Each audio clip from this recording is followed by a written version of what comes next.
What up, though? Welcome to your favorite YouTube channel, Vibes with MDB. And it's been 2 weeks since I last made a video because of some emergencies. But I'm back now to discuss the favorite thing, the best thing in the world, which is football. And I am going to be focusing, in this video, I'm going to be focusing on the past game week, which is the match day, 3 weekend games in the Premier League. And also, for the first time, I'm also going to be talking about a few La Liga games involving Real Madrid and Barcelona. Let's go. Yeah, what better way to start this video from talking about the biggest game of the weekend, Newcastle against Liverpool. What an exceptional game it was. It was a game filled with drama. Expected Newcastle to actually win the game because leading into the game, Newcastle has been in form. Though they lost against Manchester City in the last game week, but you could see that they put in a great performance, and Manchester City actually struggled to break them down. They were good defensively.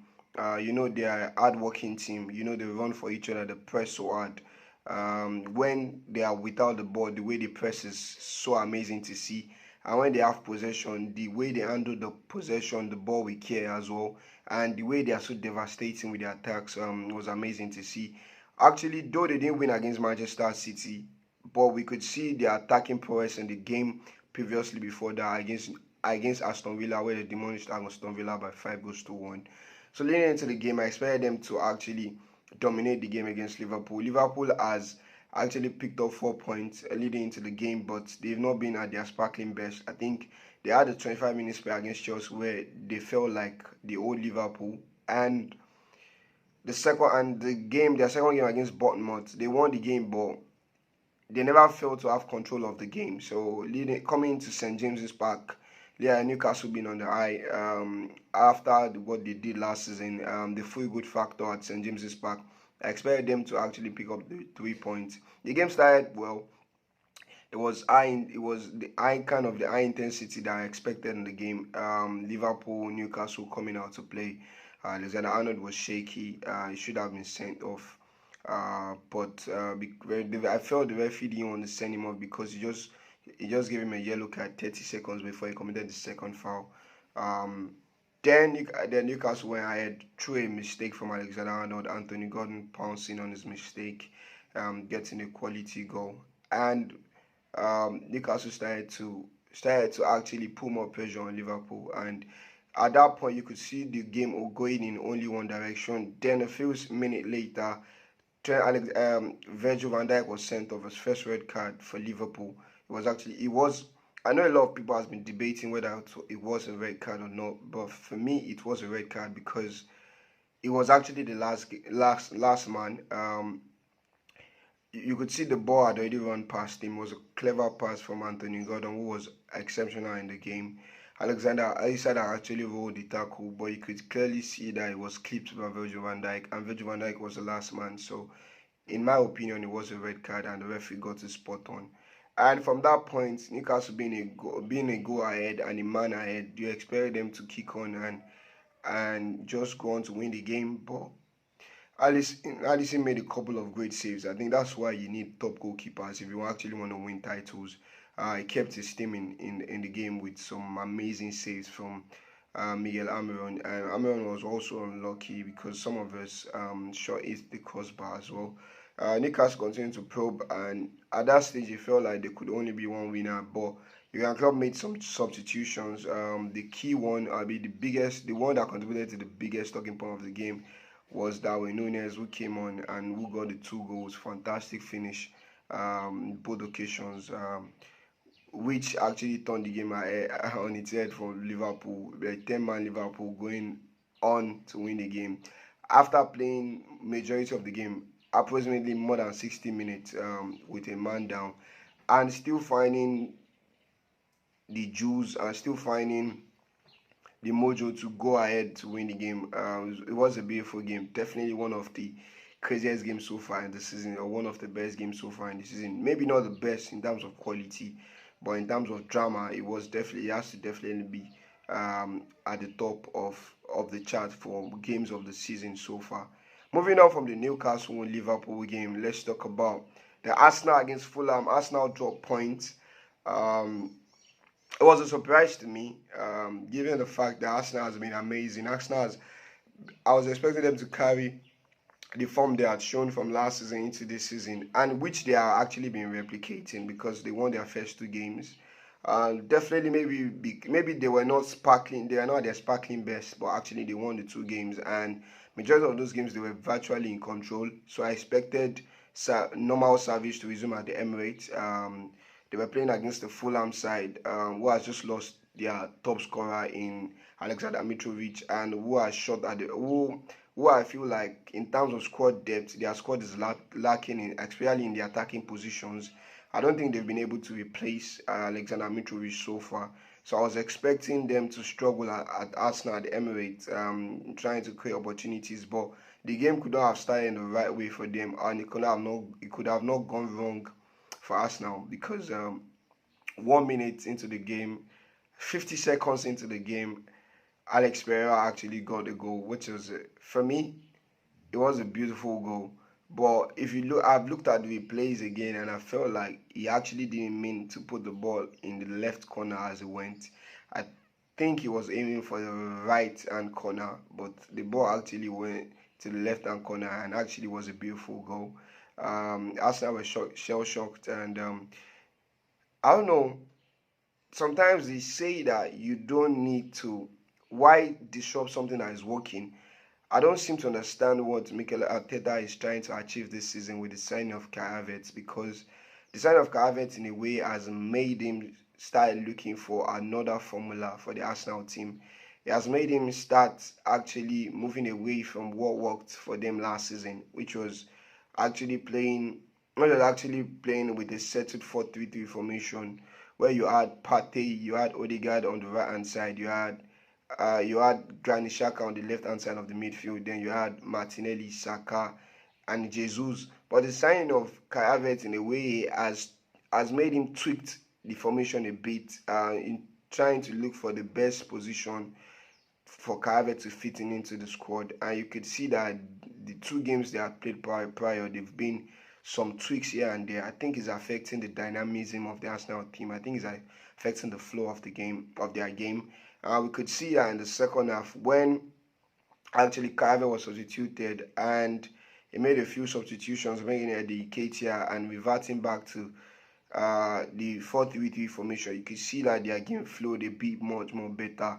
There was a bit urgency in their play, and they deservedly got back into the game. They scored a bit from penalty spot from Bukayo Saka, and a few minutes later, and the Ketia actually gave them the lead, and they were actually looking like they were going to get all 3 points, because even Kevin Bassey got a red card. Fulham were 10 man down. I think the first yellow card was actually a joke. I don't think it should be a yellow card, but as the Premier League, what's a Premier League weekend without a few dodgy referee decisions here and there.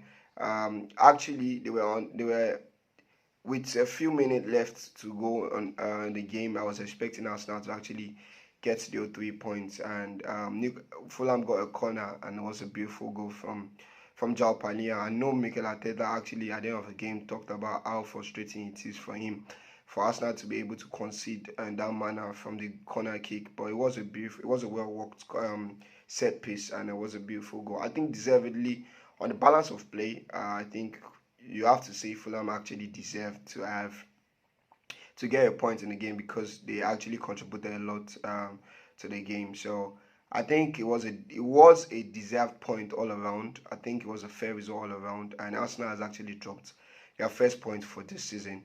But moving forward, I still expect them to have a fantastic season. I still believe they are going to be the closest challengers to Manchester City for the title at the end of the season. Then moving on from the Arsenal game, I'm going to be talking about the Manchester United and Nottingham Forest game. It was another high-end drama game.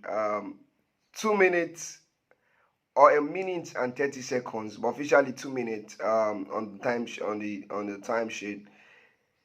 I still have Nottingham Forest actually scored a goal at Old Trafford. Taiwo Awoniyi gets in the goal. I think the Manchester United game, I think before I actually even talk about the game, I want to talk about Manchester United generally. I really believe they are going to struggle this season if they continue to play like they've been playing. I think tactically their setup is not right. I think they are unable to find the balance which they found last season. And I think in a way the players have regressed. I think last season as well, you could see that they were not playing the best of football, but they were so deadly on the counter attacks. And Marcus Rashford was so in was in form, was in blistering form last season that the chances he got, he actually took them away. He scored those goals, and but you could actually see that they were not playing the sexy football or the free flowing football that everybody expected them to play under the Eric Ten Hag because of what he has replicated at Ajax. Everybody was expecting him to come into the Manchester United team and revolutionize them and make them play the Ajax style of football. But he has been struggling to implement that. Last season, they didn't play the best of football. At least they were winning games and they were deadly on the counter attack. It was so good to see them being a very clinical counter-attacking team. But this season it's been half and half. They've not been the best. They've not been their best self in attack. But of course, they've been so poor defensively. Casemiro has been isolated in midfield in almost all their games. The playing Mason Mount, who is an attacking minded player, in a double pivot with Casemiro has actually not worked. The midfield doesn't actually have to balance because Mason Mount's first thought as an attacking player is to actually go on the attack, and of course Bruno Fernandes doesn't. We know he doesn't press. So having two players in the team that doesn't press in the midfield, roaming about, and having only Casemiro to be the only person in the midfield has made them being run ragged in the midfield. I think we could see it in the game against Wolves. They were lucky to get the 3 points. Wolves should have had the penalty, and Wolves should have actually won the game if they had clinical strikers. At the second game against Tottenham as well that they lost, we could see actually how Casemiro was isolated in the midfield again. I think this game, at least like they will reverted back to the midfield three that we've always known, which was that of Eriksen, Casemiro, and Bruno Fernandes, the midfield three that actually worked for them last season. Given the fact that Mason Mount has been injured and is going to be out for 6 weeks, I think he's going to be back after the international break. So it was good for me, it was actually great to see those midfield three again, and I was expecting them to actually kick on and have a fantastic game, but all the old tactical setup and everything went out of proportion because just after 4 minutes, they were already 2 goals down. I think the first goal was so comical because I don't expect to see Marcus Rashford as the last defensive player for Manchester United when they want to play a corner. It's an attacker. For Canada, he's the most dangerous player on the pitch. I was expecting him to be in the box, or definitely not being the last person defending the corner. I don't understand the setup. The setup was weird to see. He was actually behind Evan Wan-Bissaka, which I think should be the other way around. You should have a defensive player as your last line of defense when you have a corner, not your best attacking player being the last line of defense. And we saw why an attacking player shouldn't be the last line of defense when you actually have a corner, because for Manchester United corner, Nottingham Forest went ahead to get the goal because Marcus Rashford could not control the ball. Taiwo Awoniyi got the ball. First of all, Morgan Gibbs White should not be within a header against Wan-Bissaka. He actually won the ball, then actually flicked it on. Marcus Rashford struggled to control the ball, and that when he was in. It was a fantastic pace. I have to give him a big shout out as a Nigerian brother. He has been in the form of his life. He has scored in his 7 consecutive Premier League games, making him the 3rd African to actually do so after Mohamed Salah and Emmanuel Adebayo. It's actually a great company to be in. Taiwo Awoniyi has been in Bisling from so far this season. He has 3 goals already. One of the highest scorers in the Premier League with Erling Haaland. And 2 minutes later, after Taiwo Awoniyi gave him the lead, they actually scored again through Willy Boly, which was a shock. Old Trafford was as quiet as I have seen it. The team was shell shocked, but I think the beauty of Manchester United is you always know they have the comebacks in them. It's in their history.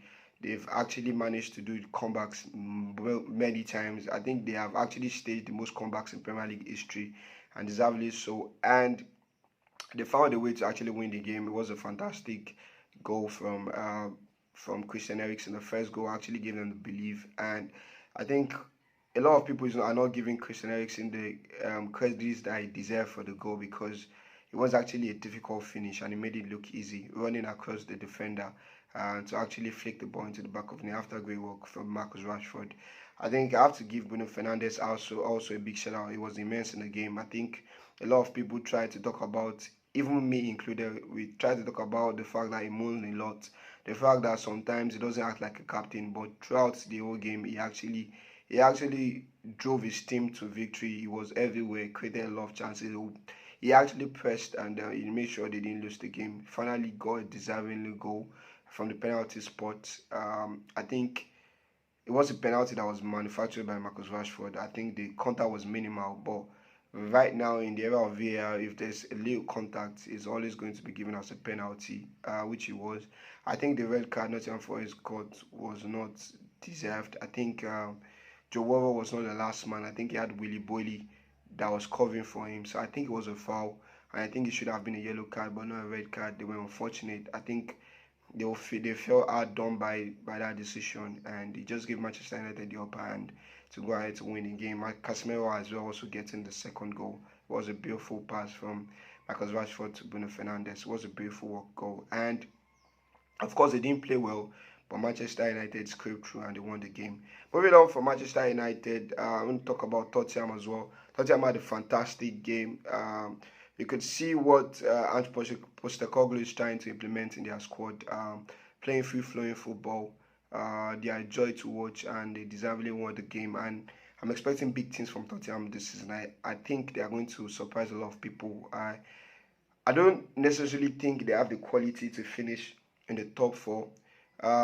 Given that 5 teams are going to be qualifying for the Champions League in the Premier League from next season upward, I won't be surprised if they actually clinch the 5th position in the Premier League. They are playing some fantastic football. I think the only problem they have with them is the lack of goals. I don't think they have that clinical out-and-out striker, since they've lost their Harry Kane, that will be able to come in and get 30 goals for them.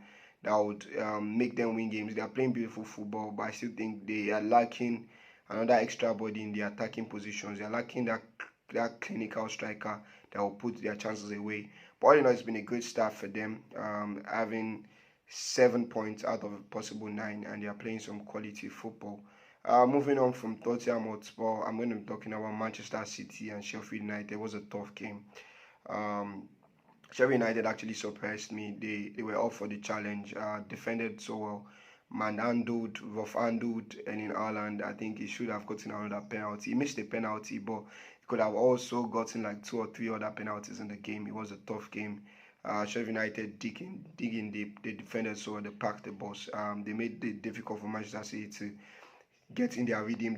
They gave them possession, but they actually blocked the spaces. They made it difficult for them to find half spaces, to pick up positions in pocket of spaces, to be able to be dangerous. It wasn't the best of game, but Manchester City actually digged in. They won the game. Eliana finally getting a goal. It was a frustrating match for him, but of course the guy is inevitable. He didn't have the best of games, but he still found a way to get to put the ball in the back of the net to get on the score sheet. And also, the Sheffield United were actually close to holding up for an upset because they actually got a goal back to Bogo, which was a mistake from Kai Walker. I was trying to be too clever in the box. It was a fantastic finish by Bogo, but like I said, the stuff of champions, they don't give up, and Roderick come up trumps with the goal in the critical moments when they need it. Moving on from Manchester City, there were also a couple of games in the Premier League as well. Everton against Wolves. Everton, I picked them in one of my videos as one of the favorites to go down. I'm still sticking by it. They lack a goal scorer. They lack someone that was going to put up the ball in the back of the net. They created a lot of chances, but missed it, and Wolves took their chances. And Wolves have actually been doing well under Gary O'Neill. They should have actually gotten a point at Old Trafford. Okay, they were around ragged by Brighton, but they actually picked up a well-deserved point at Everton. Maybe not well-deserved, but they picked up the necessary 3 points they need in a game that could be crucial at the end of the season. Then moving on from Brighton against West Ham was a fantastic game. It was a clash of 2 different styles. the free-flowing attacking football and the packing of the balls, the defensive style of play, and hitting on the counter attack. And for the second week in a row, West Ham style of play actually came up trumps. They won the game again with the same scoreline against Chelsea. It was a fantastic away performance from them. Defended so well and actually hit on the break. I actually said it that James Ward-Prowse would be one of the signs of the season, and so far my predictions are actually turning out to be true so far, because in his 2 games for West Ham, he has 2 assists and a goal. It's proven to be value for the signing. They actually had a great game. Brighton actually had a lot of possessions. I think there was a point in the game they had completed 320 something passes, and West Ham only had 19 passes, but the West Ham was actually in the lead. It was just a typical smash and grab game, a typical defensive game, and eating on the counter. Mikel Antonio has been devastating so far in this season. West Ham has started the season brightly. They have 7 points out of a possible 9. And their goalkeeper actually made a couple of lovely saves. Alphonso Areola was needed, like he was needed last week against Chelsea as well. And West Ham are actually in a bright spot right now, and they just completed the signing of Mohamed Kudus as well. So it's great times for Almas, and I know Brighton is going to bounce back from the defeat, and they had a good performance, but they were just not clinical enough on the day, and they played against a team that was so defensively solid, and they will bounce back from it. And West Ham just actually gave a good away performance as you can get in the Premier League. Then moving on from the Premier League, I want to talk about, for the first time this year, I'm going to be talking about La Liga. It was a fantastic game between Barcelona and Villarreal. What a game. It was end to end. There was at the particular point, Barcelona were 2 goals ahead. Were leading 2-0. Then Villarreal came back to lead 3-2. Then Barca came back to win the game 4-3. One of the best games of the season so far. It was fantastic to see Yamin Lamar, the 16-year-old Barcelona starlet, starring in the game. Actually, the boy is a generational talent. It's a beauty is a joy to behold. And I think if he doesn't get injured or if he doesn't have injury problems, I think he's going right to the very top. It was a beautiful game. Robert Lewandowski getting the winner, getting his first goal of the season. Gavi getting on the score sheet as well. It was a beautiful game all around. Villarreal and Barcelona game is always a game that throws in a lot of goals and a lot of twists and turns, and this also didn't fail to deliver. It was a fantastic game all around. Moving on from the Villarreal and Barcelona game, the Real Madrid against Celta Vigo was a tough game. It was a typical Celta Vigo at home game against the top teams in La Liga. Celta Vigo has changed their style given the fact that Rafa Benitez is their new manager. So they are playing a more defensive style of football, and they were so solid, they were compact. They thought they had gone ahead on a game through straight glassing, but the goal was ruled out, correctly ruled out for a foul on goalkeeper Kepa. It was a beautiful game. Definitely not the best game. Definitely not the best game, but tactically it was a beautiful game to watch, to see how 2 constructing styles could match up. Celta Vigo digged in deep. They defended all through the game, but Real Madrid actually come drops. And the star of the show so far in La Liga right now, Jude Bellingham, who has just taken to La Liga like a dog to water, making it 4 goals in his first 3 games for Real Madrid, already matching Eden Hazard's La Liga tally for Real Madrid, getting on the score sheet. It was a beautiful game. It was beautiful to see Jude Bellingham stepping up again and getting the goal from Real Madrid. Apart from the win, Real Madrid they are excited with the win, but also they are worried about the injury to Vini Jr. An injury that they are hoping it's not something that would keep him out for a very long time, and they are hoping the scan result is going to come out to show that he just had a little knock, and he's going to be back playing football soon. So it was a fantastic weekend in the world of football. We've dissected every game in the Premier League and the 2 biggest games in La Liga this weekend.